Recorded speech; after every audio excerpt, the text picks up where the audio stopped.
Story Island, Story Island, Story Island, come inside. Story Island, magic stories come alive. Story Island, where every tale begins to shine. Story Island, it's folktale time. Story Island! Nneka's story was never an easy one to tell. It was a tale of hardship, betrayal, and ultimately hope and transformation. At just 13, Nneka lived with her single mother in a tiny, worn-down house. Though they shared some happy moments, the peace between them was often short-lived. At the slightest provocation, her mother would unleash bitter words, her anger like a fire that could not be quenched. That useless father of yours ruined my life. Her mother would scream. I gave up everything because of you. Look at what my life has become. Nneka would sit quietly, swallowing the hurt, wishing she could be enough to heal her mother's wound. Then, one evening, her mother brought someone home. Peter. He had no job, spent most of his days drinking and smelled heavily of smoke. Yet, he moved in, occupying what little space they had left. Nneka struggled to understand. Mama, She said one evening, her voice trembling. we hardly have enough for ourselves. Why is he living with us? Her mother's reaction was swift and cutting. You talk too much. Keep your mouth shut before I shut it for you. From then on, life became much harder. Peter treated Nneka harshly, scolding her for the smallest things. When she tried to speak up, her mother only defended him. He's teaching you discipline. She would say coldly. You need a father figure. But soon, Peter's behavior crossed boundaries that no child should ever experience. One day, while her mother was away, Peter's action made Nneka deeply uncomfortable. He tried to force her into things no child should be subjected to. She resisted, crying and struggling, but the small, locked house gave her no escape. When her mother returned, Nneka rushed into her arms, her voice breaking. Mama, he tried to hurt me. But instead of comfort, Nneka received a slap. Jealous brat. Her mother shouted. You just don't want me to be happy.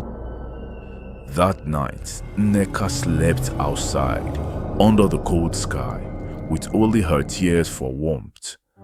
As months went by, the situation worsened, even when undeniable evidence surfaced. When her mother found Peter in an unthinkable act, she turned against her daughter instead of protecting her. You seduced him. Her mother cried furiously. You are nothing but bad luck. At just 15, Nneka faced a devastating consequence. Her mother hurriedly took her to a back alley clinic for a risky procedure that nearly ended her life. Finally, one cold morning at dawn, Nneka made the bravest decision of her life. She fled. Life on the streets was brutal. Nneka lived in a makeshift shack, surviving by cleaning during the day and selling bottled water and cigarettes outside a nightclub at night. She had to be constantly on guard, narrowly escaping dangerous encounters more than once. One evening, exhausted and hopeless, she ran into Ada, a childhood friend, and her mother. When they heard her story, Ada's mother pulled Nneka into a tearful embrace. Oh, My poor child. You're safe now. You have a home with us. It was the first time Nneka had ever been held with true love.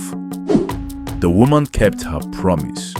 She became the mother Nneka had always needed, nurturing her, sending her back to school, encouraging her dreams. 10 years later, Nneka was a medical doctor, running multiple businesses, and about to marry Chike, a kind-hearted man she met in medical school. But on the eve of her wedding, her adoptive mother spoke gently. Nneka, my dear, you must seek your birth mother's blessing. It's our tradition. The idea tore open old wounds. Nneka broke down in Chike's arms. Don't call her my mother. She cried, her voice cracking. She gave me nothing but pain. Chike, ever patient, held her hand. You are not doing it for her, he said softly. You're doing it for you. For closure, summoning every ounce of courage, Nneka returned to the house she had fled so long ago. Her birth mother welcomed her casually, as if no years had passed. Welcome back.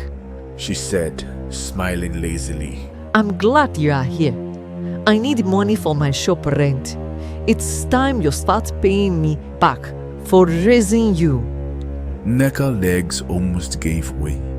Tears blurred her vision. Chike, seeing her pain, stepped forward. How much do you need, Mama? He asked gently. 500,000 naira. She replied without shame. Chike handed over the money. God bless you, my son. Her mother said cheerfully. She's too stubborn, but God will bless your marriage.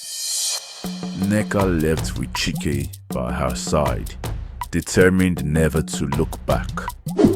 6 months later, her birth mother fell gravely ill. On her deathbed, she finally spoke the words Nneka had longed for, but never expected. Forgive me. She whispered. I failed you when you needed me most. I didn't protect you. I'm sorry. In that moment, Nneka found it in her heart to forgive. Not because her mother deserved it, but because she needed to be free.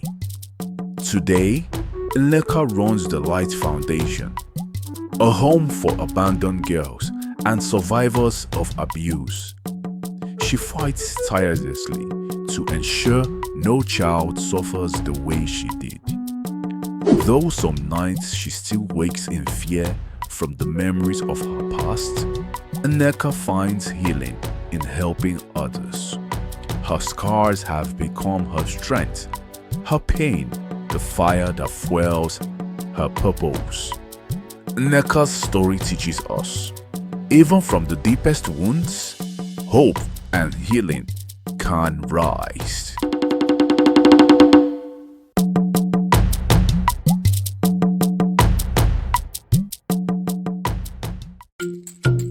Story Island, where African tales come alive. Like, subscribe, and share with your friends and family. See you in the next episode.